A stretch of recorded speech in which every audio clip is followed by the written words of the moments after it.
Patch test नहीं होता कि वो पॉजिटिव वो नेगेटिव बुझा नहीं रहते, हल्का देके देखते हैं, हल्का से देके देखे हैं, समझे जी। आगे अब नमन जी सब बताएंगे, क्योंकि ये वहाँ मौजूद भी थे और इन्होंने इसकी शुरुआत भी की है।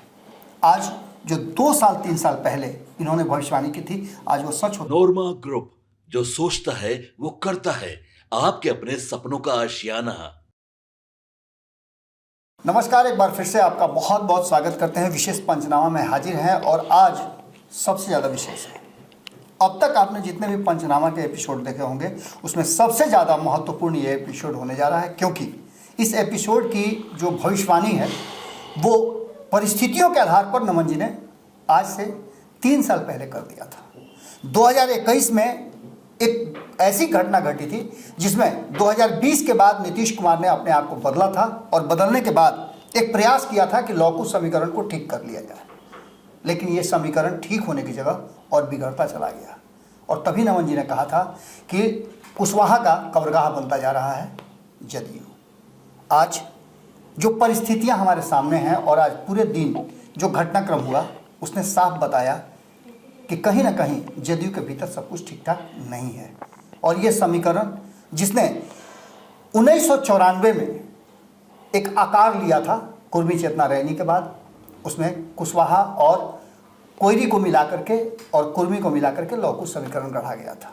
आज उस समीकरण का चाहे लाख प्रयास करने के बाद भी कहीं ना कहीं एक एक ईंटा खिसकना शुरू हो गया है। आगे अब नमन जी सब बताएंगे, क्योंकि ये वहाँ मौजूद भी थे और इन्होंने इसकी शुरुआत भी की है। आज जो 2 साल 3 साल पहले इन्होंने भविष्यवाणी की थी, आज वो सच होता हुआ दिखाई दे रहा है। और कहीं ना कहीं जनता दल यूनाइटेड उस चौराहे पर, उस मुहाने पर खड़ा है। क्यों खड़ा है, किसके कारण खड़ा है, कहाँ कमियाँ रह गई, ये सब कुछ बात करेंगे हम। नमन जी, सबसे पहले तो हम स्टार्ट वहीं से करते हैं कि आपने कहा था कि कब्रगाह बनती जा रही है कोयरी का।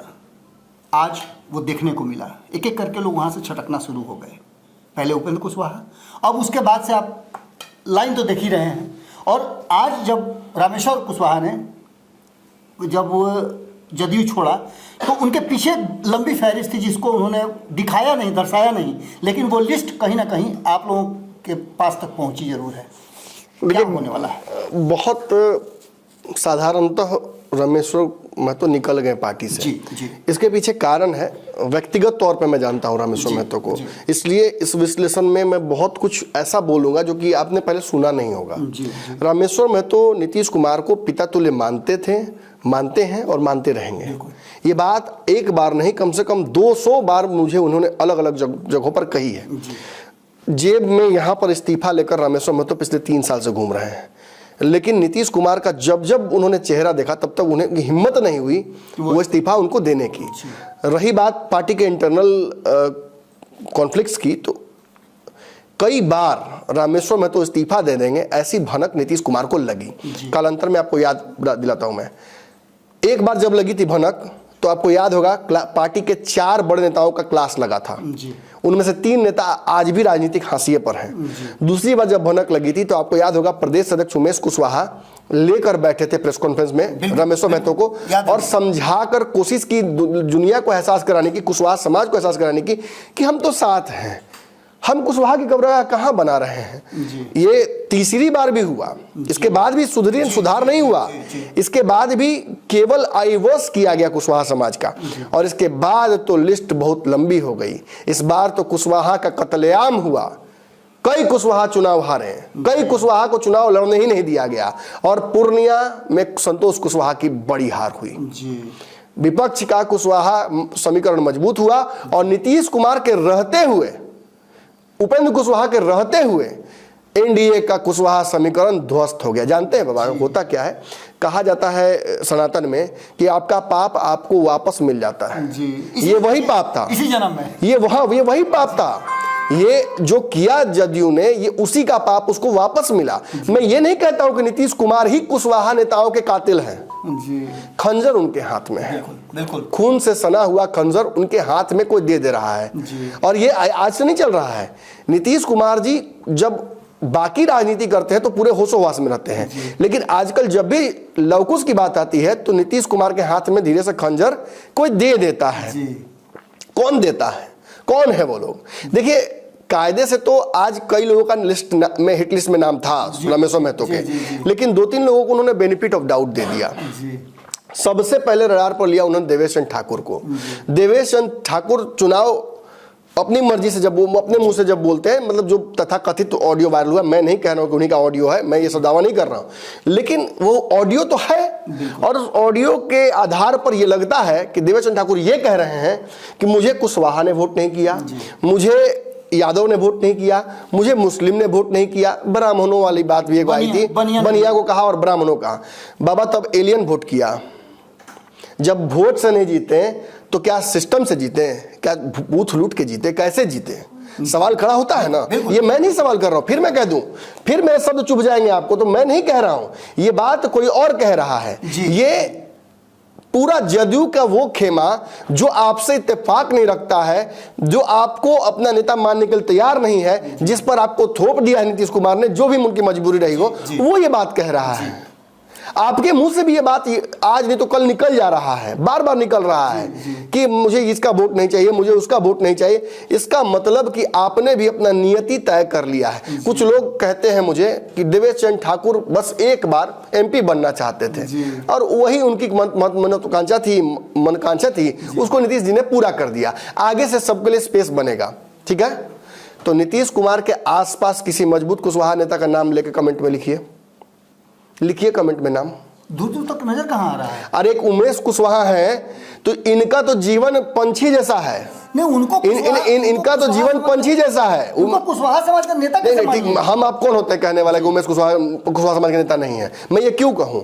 ये बात रामेश्वर महतो कह रहे हैं, ये बात बाकी कुशवाहा नेता कह रहे हैं, और साफ बात कहूं आपसे तो उनका जीवन तो पंछी जैसा है जी। रात में जीवित है, सुबह जीवित नहीं रहेंगे, इसकी कोई गारंटी नहीं है। मैं पॉलिटिकली बात कर रहा हूँ जी जी बिल्कुल। हर दिन खबर आती है कि देखिए थोड़ा मौसम बिगड़ने वाला है, तो कलेजे पे हाथ रख लेते हैं। अभी कुछ दिन पहले ही देखा होगा आपने, पूरे बिहार के नेता, उनके यहाँ शादी विवाह था, पूजा पाठ था, सब लोग पहुंचे थे जी जी। तो लगा कि चकचक है, और फिर दूसरे दिन खबर आती है कि देखिए ज्यादा दिन का जीवन इनका भी नहीं है पॉलिटिकल। तो ये आखिर बातें आती क्यों है? और लिस्ट 1-2 नाम नहीं है बाबा, अब नाम लूंगा तो कई लोग फोन करेंगे। देखिए भगवान कुशवाहा को कितना वेट कराया गया, भगवान भी उतना वेट नहीं कर पाते, और अंततः उनको जब शाहाबाद में साफ हो गए तो डर के मारे जल्दी से उनको बनाओ भाई एमएलसी। ये कुशवाहा की सीट नीतीश कुमार खाते गए ना, उपेंद्र कुशवाहा का एमएलसी खा ही गए, वहां ब्राह्मण। देवेश चंद्र ठाकुर का एमएलसी जो था उसमें भी ब्राह्मण जी। तो और उससे पहले भी ब्राह्मण देते हैं, और देखिए, और रामेश्वर महतो मुसलमान को भेज दिया। मुझे किसी के राजनीतिक समीकरण से कोई दिक्कत नहीं, मैं बस यहाँ समझाने आया हूं कि कुशवाहा नेताओं को सिलसिलेवार तरीके से एक एक करके असैसिनेट किया जा रहा है पार्टी में। और जानते हैं क्यों किया जा रहा है? There is only one motive. Nitish Kumar की राजनीति अब अपने अवसान की तरफ बढ़ चुकी है। उम्र का ढलान अब उस तरह का नहीं है कि वो आगे राजनीति कर पाए।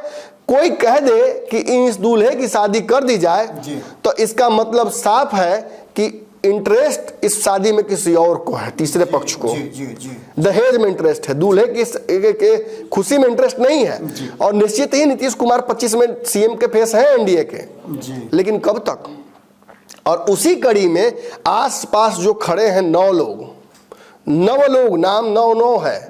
देवेश चंद्र ठाकुर तो एक चेहरा है, पीछे तो कई मुखौटे हैं, और उन सभी ने कहीं ना कहीं नीतीश कुमार को बारी बारी से हाईजैक किया और आज ये तय कर दिया कि लव कुश समीकरण से उत्पन्न ये पार्टी, सामाजिक न्याय की लड़ाई से उत्पन्न ये पार्टी आज किसी खास व्यक्ति की जेब में आकर बैठ जाए, और कोई लव कुश का नेता को नीतीश कुमार अपनी गद्दी सौंप न दें डर के मारे जी। ये डर सबको है, बिल्कुल बिल्कुल। इसीलिए आरसीपी को छटकाया जी। और ललन सिंह ने कोशिश की कि मैं वो बन जाऊं, लेकिन पार्टी का नैसर्गिक गुण ही कुछ और है जी। पार्टी लवकुश की पार्टी है, स्वीकार ही नहीं की और रिएक्ट कर गया। O+ में O- डाल दिए, रिएक्ट कर गया, पेशेंट खत्म। ललन सिंह दिल्ली की राजनीति, प्रमोशन विद डिमोशन। अब दूसरे अशोक चौधरी हैं। अशोक चौधरी कब नीतीश से पटता है, कब नहीं पटता है, रोज मैं तो पागल हो जाता हूं, मैं तो इस खबर में पढ़ता ही नहीं हूं। आज अशोक चौधरी का नहीं पट रहा है नीतीश कुमार से, रात में पटने लगता है। आज अशोक चौधरी ने नीतीश कुमार को बूढ़ा कह दिया, अगले दिन जाके अपने उनके पिता की तरह उनके पास खड़े हैं, ऐसे गर्दन रख के मुड़ी। तो ये तो मुझे समझ में नहीं आता और उसमें मैं पढ़ूंगा भी नहीं। दूसरा है विजय यादव, बे चौधरी। अब इनका भी मुझे समझ में नहीं आता है। कभी लगता है नीतीश कुमार की बात कर रहे हैं, कभी लगता है केवल अपनी बात कर रहे हैं। तो ये भी कहानी वैसी है। संजय झा, इनको भी नीतीश कुमार ने बढ़ाया है और काफी ताकत भी दी है और कहा भी जाता है कि आज नंबर 1 वही है। लेकिन नीतीश कुमार जो गलती ललन सिंह के साथ कर चुके हैं, क्या वो गलती करेंगे? अगर होकर करने का मन होता तो फुल टाइम अध्यक्ष बनाते हैं। बिल्कुल। एक कार्यकारी पैच टेस्ट नहीं होता कि वो पॉजिटिव वो नेगेटिव बुझा नहीं रहते, हल्का देके देखते हैं, हल्का से देके देखे हैं, समझे? तो पिछला पेशेंट मर चुका है तो इस बार वाले पेशेंट को तनिक कम दिए हैं। मतलब नीतीश कुमार पार्टी के नैसर्गिक फ्लो को, नेचुरल फ्लो को, प्राकृतिक बहाव को रोक कर, बांध बनाकर और उसको चाहते हैं कि किसी और को रजिस्ट्री कर दें। ये नहीं संभव है। नीतीश ये चाहते भी हैं कि नहीं, इस पर भी संशय इसलिए है क्योंकि नीतीश कुमार तो सबसे प्रेम कर रहे हैं। वो तो रामेश्वर महतो को भी बुला के प्यार करते हैं और वो बाकी लोगों को भी प्यार करते हैं, जो छटक जाता है उसको प्यार करते। लेकिन बाबा यही तो बात है, अपना बेटा को आसपास के जो गोद लिए हुए बच्चे हैं वो उनके खुद के बेटे को साइड करते जा रहे हैं। इस लिस्ट में नाम लंबा है। संतोष कुशवाहा से लेकर धीरज कुशवाहा और उमेश कुशवाहा भी इस लिस्ट में ही है। बस यही बात कहिए कि इनका घर जो है ना, राजनीतिक यमराज को, राजनीति के यमराज को इनका घर का पता अभी तक मिला नहीं है। जिस दिन मिल जाएगा उस दिन इनकी भी छुट्टी हो जाएगी। नमन जी, एक बड़ा ही महत्वपूर्ण प्रश्न है कि अभी अभी आपने 2024 का चुनाव देखा होगा। कुशवाहा समाज और कहा जाता है कि उसी के चलते आप मगध और साहबाद हारे, तुरंत 4 सीट आप जीते, 5वीं सीट पर आकर के आपका पूरा प्रतिष्ठा दांव पे लगा हुआ है और ऐसे समय में एक बड़े धड़े का अलग होना, कुछ तो कहानी। मैं बताता हूँ, देखिए कुछ चीजें तो बिल्कुल तय कर लेनी चाहिए। आज कई लोग संशय में थे कि रामेश्वर महतो को एमएलसी लड़ने का मन था, नीतीश ने नहीं लड़ाया, अभिषेक झा को लड़ा दिया, इसलिए उन्होंने इस्तीफा दे दिया। देखिए रामेश्वर महतो एमएलसी नहीं लड़ना चाहते थे तिरहुत से, ये तो तय उन्होंने बहुत पहले ही कर दिया था। उनको इस बात का दुख जरूर है, वो एमपी लड़ना चाहते थे और पार्टी जब महागठबंधन में थी तभी सारे नेता मिलकर वहां के लोकल प्रतिनिधि ये तय करके नीतीश कुमार को ज्ञापन सौंपे थे कि किसी भी स्थिति में पिछड़े वर्ग के व्यक्ति को ही ये टिकट देना चाहिए आपको। सवर्ण उसमें नेता भी थे, केवल देवेश चंद्र ठाकुर नहीं थे। उसके बावजूद नीतीश कुमार ने ये टिकट उनको दिया। इसके बावजूद देवेश चंद्र ठाकुर का जो बयान आया ये बहुत अपमानजनक था। इसके बाद भी आज तक वो पार्टी में टिके रामेश्वर महतो, तो निश्चित ही नीतीश के प्रति प्रेम अपने प्रति अपमान से ज्यादा बड़ा उन्हें लगता था। और आज उस अपमान की कहीं ना कहीं कहा जा सकता है कि हद पार हो गई। 3-4 दिनों से नीतीश कुमार से उनको मिलने का मन था। नीतीश कुमार, चूंकि देखिए कहानी क्या है, वो अपनी तरफ से, कौआ और हंस वाली कहानी मैंने रामेश्वर महतो के लिए कही थी कि वो उपेंद्र कुशवाहा भागे, उनको रोकने में लगे, उसके चलते लोगों ने टैग लगा दिया उपेंद्र कुशवाहा का आदमी है। आरसीपी सिंह भागे, उनको रोकने में लगे तो आरसीपी सिंह का आदमी है। अब पूरे चुनाव में अगर देखिए एक बात जान लीजिए, उपेंद्र कुशवाहा या रामेश्वर महतो या कुशवाहा समाज का चाह देता तो देवेश चंद्र ठाकुर चुनाव जीत जाते हैं। सवाल ही नहीं है। मतलब इस समाज ने वोट किया है ना, और उसके बाद ये अपमान सहना पड़ रहा है। निश्चित ही अपमानजनक था और आज नहीं तो कल इसकी परत खुलने वाली थी। अब चूंकि तिरहुत की चुनाव में भी बाहर से प्रत्याशी लाया गया, ये कहीं ना कहीं अंतिम कड़ी थी उस ताबूत में। कुशवाहा कब्रगाह की ताबूत का वो आखिरी किल था। इसके बाद रामेश्वर महतो का जो नीतीश के प्रति प्रेम था वो आत्मसम्मान से काफी नीचे चला गया और उन्होंने अपने आत्मसम्मान को इज्जत दिया और कह दिया अब ये ले अपने लकुट के मरिया बहुते नाच नचायो, अब यहां से मैं रघुराई अपने रास्ते चलता हूं।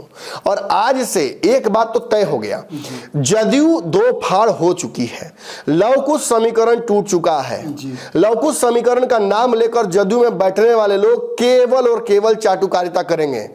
1-2 कुशवाहा नेताओं का नाम नहीं लूंगा, कम से कम 20 नाम ले सकता हूं, लेकिन इस वक्त नहीं लूंगा क्योंकि ज्यादातर लोग अभी भी इस इंतजार में है कि नीतीश कुमार जी हो सकता है हमारी तरफ नजर करें और कुछ हमको मिल जाए। तो किसी की राजनीति में तबाह को करना चाहूं बाबा, इसलिए मैं नाम नहीं लूंगा। लेकिन कौन नहीं रोया है मुझसे, किसने नहीं फोन किया है और कहा है कि हाशिए पर चले गए, समझ नहीं आया। यही लोग जब बैठक करते थे तो रामेश्वर महतो को छाट देते थे कि मजबूत आदमी है, कहीं अगर हम ही लोग में से नेता बन गया, एमएलसी बन गया तो फिर ये हम ही लोग में से कुछ काट लिया तो। आज सच्चाई यही है कि सारे कुशवाहा मुंह ताक रहे हैं, किसी को एमएलसी नहीं बनाया गया।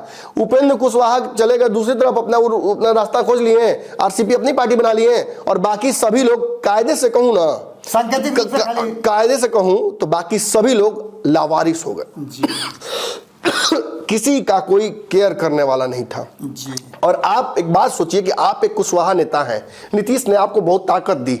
आप अगर नीतीश कुमार से मिलने जाते तो मुलाकात नहीं होती है, और आपको दरबार किसका करना है, तो संजय झा जी का दरबार करना है, या अशोक चौधरी का ही दरबार करना है, या किसी भी नेता का वहां दरबारी करना है। क्या आपका जमीर अलाउ करेगा ये?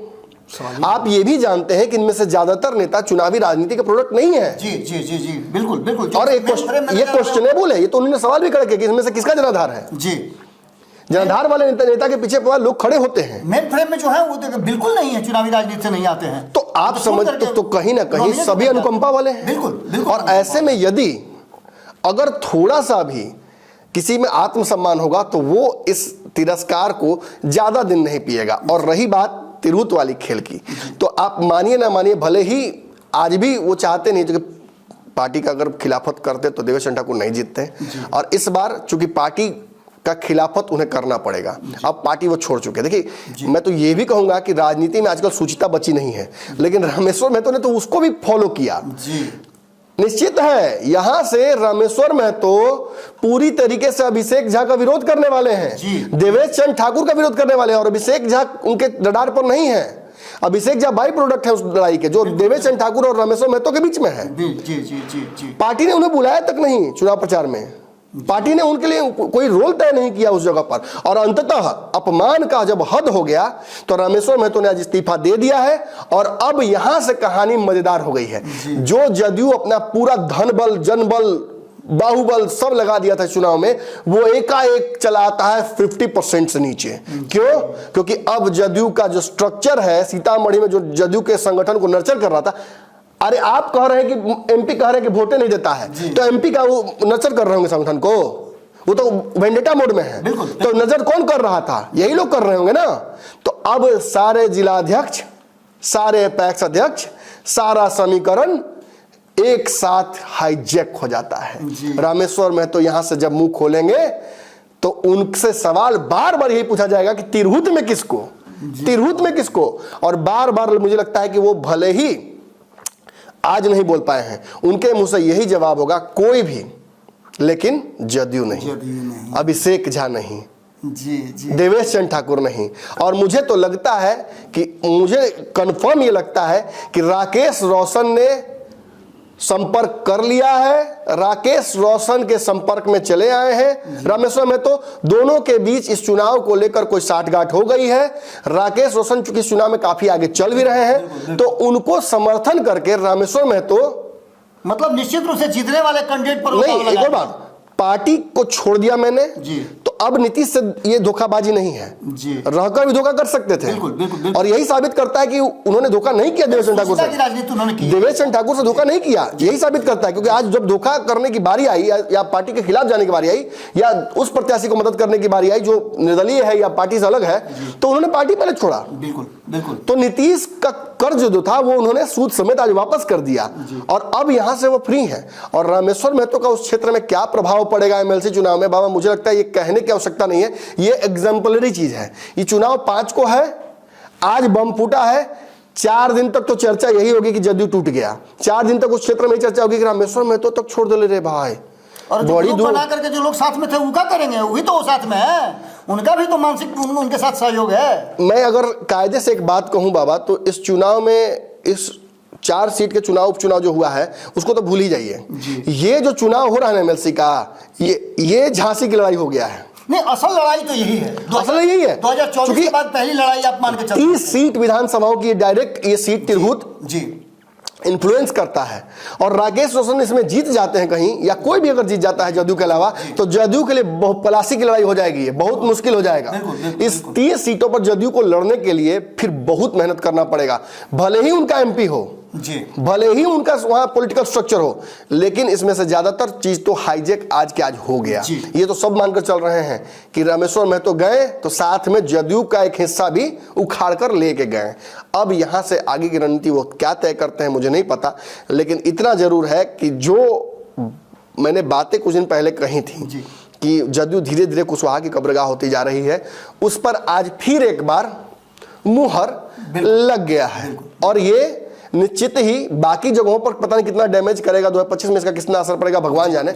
लेकिन आज अब 25 तक कौन रामेश्वर महतो कैच कर लेता है, कौन सी पार्टी उनको अपने साथ लेती है, क्या अपनी पार्टी बनाएंगे, ये सारी चीजें अभी संशय में है। लेकिन इतना जरूर है कि इसका विशुद्ध फायदा राकेश रोशन उठा के ले जाएंगे और ये चुनाव तो कॉम्प्रोमाइज जदयू के लिए हो गया। निश्चित रूप से आप जो ये विश्लेषण कर रहे थे नमन जी, उसी बीच में एक खबर मेरे पास आई है कि चकिया में जो 1994 में जहां से शुरुआत हुई थी ये लव कुश समीकरण को एक साथ लेके चलने की, उसी जगह पर एक बोर्ड लगाने जा रहे हैं आज लोग, धानुक समाज के लोग, कि यहाँ पर जदयू नो एंट्री, जदयू का नो एंट्री है। अब समझ लीजिए, अब धानुक समाज कहां से आता है? निश्चित रूप से उसी समाज, उसी का हिस्सा, लव कुश समीकरण का हिस्सा है, बड़ा मजबूत हिस्सा है। तो आप कुशवाहा नाराज ही है, बेगूसराय कुर्मी मुंह ताक रहा है, पार्टी का शीर्ष नेतृत्व में कहीं नजर नहीं आ रहा है, सांकेतिक भागीदारी भी जब देने की बात आ रही है तो अभी पार्टी धीरे से पीछे हट जा रही है जी।